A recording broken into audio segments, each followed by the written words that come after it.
দই পটল আগেও বহুবার খেয়েছেন, তবে এভাবে বানালে একেবারে অনুষ্ঠান বাড়ির মতো স্বাদ আসবে দই পটলের। নমস্কার বন্ধুরা, সকলকে স্বাগত আমার চ্যানেলে। ভিডিওটির টাইটেল দেখে নিশ্চয়ই বুঝতে পারছেন আজ আমি দই পটল বানাতে চলেছি। নিরামিষ পদ হিসাবে এই দই পটল খুবই ভালো লাগে খেতে, বিশেষত পোলাওয়ের সঙ্গে। তবে অনুষ্ঠান বাড়ির মতো দই পটল খেতে যত ভালো হয়, বাড়িতে বানালে সেই স্বাদ কিছুতেই আসে না।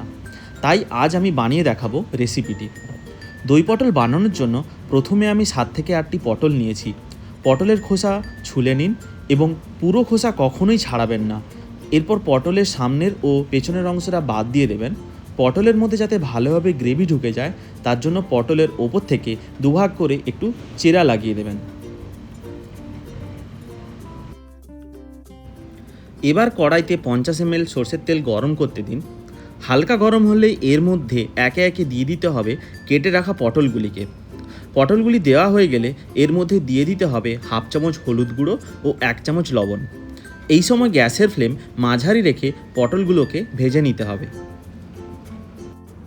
পটলগুলি যতক্ষণ ভাজা হচ্ছে ততক্ষণে দই পটলের গ্রেভির জন্য একটি বাটিতে 150 গ্রামের মতো টক দই নিয়ে নেব এবং এর সাথে দিয়ে দেব হাফ চামচ হলুদ গুঁড়ো, হাফ চামচ লঙ্কা গুঁড়ো, দিয়ে দেব হাফ চামচ ধনে গুঁড়ো ও হাফ চামচ জিরে গুঁড়ো।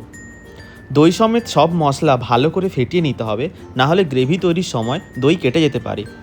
এবার একটি মিক্সার গ্রাইন্ডারে কয়েকটি কাজু ও 2 চামচ পোস্ত দিয়ে সেটিরও পেস্ট বানিয়ে রেখে দেব। এবার পটলগুলি ভাজা হয়ে গেলে সেগুলি তুলে নিন এবং ওই একই তেলের মধ্যে কিছুটা গরম মশলা, তেজপাতা, গোটা জিরে দিয়ে দিন এবং সামান্য হলুদ গুঁড়ো দিয়ে তাতে 1 চামচ আদা বাটা যোগ করুন। এই সময় গ্যাসের ফ্লেম একদম কম রেখে 1 থেকে 2 মিনিট রান্না করলে আদার কাঁচা গন্ধটা চলে যাবে। তখন এর মধ্যে দিয়ে দিতে হবে দইয়ের বানানো পেস্টটি। এই সময় গ্যাসের ফ্লেম কম রাখবেন, না হলে দই কেটে যেতে পারে। 2 থেকে 3 মিনিট আরও একবার ভালো করে রান্না করে নিতে হবে, তাহলেই দেখবেন আস্তে আস্তে তেল ছাড়তে শুরু হবে। এরপর এর মধ্যে দিয়ে দিতে হবে আগে থেকে বেটে রাখা কাজু ও পোস্ত। সামান্য জল দিয়ে ধুয়ে জলটাও যোগ করে দেবেন। এর মধ্যে স্বাদমতো নুন ও 1 চামচ চিনি দিয়ে গ্যাসের ফ্লেম মাঝারি করে খুব ভালো করে কষিয়ে নিতে হবে।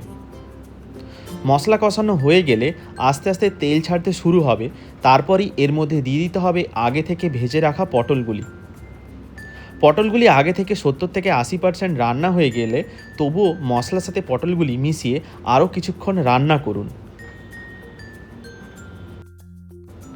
যদি গ্রেভিটা খুব বেশি গাঢ় মনে হয় তখন একটু গরম জল যোগ করে ফুটিয়ে নিতে পারেন। নামানোর আগে সামান্য কিছুটা গরম মশলা ও 1 চামচ ঘি ওপর থেকে ছড়িয়ে দিন। তৈরি আমাদের আজকের রেসিপি দই পটল। এটি গরম গরম পরিবেশন করুন সাদা ভাত কিংবা বাসন্তী পোলাওয়ের সাথে। বাসন্তী পোলাওয়ের রেসিপি যদি আপনারা দেখতে চান আমাকে কমেন্টে প্লিজ জানাবেন। ভিডিওটি ভালো লাগলে লাইক, শেয়ার, কমেন্ট প্লিজ করবেন। এই রকম ভিডিও পেতে আমার চ্যানেলটি প্লিজ সাবস্ক্রাইব করবেন। ধন্যবাদ সবাইকে।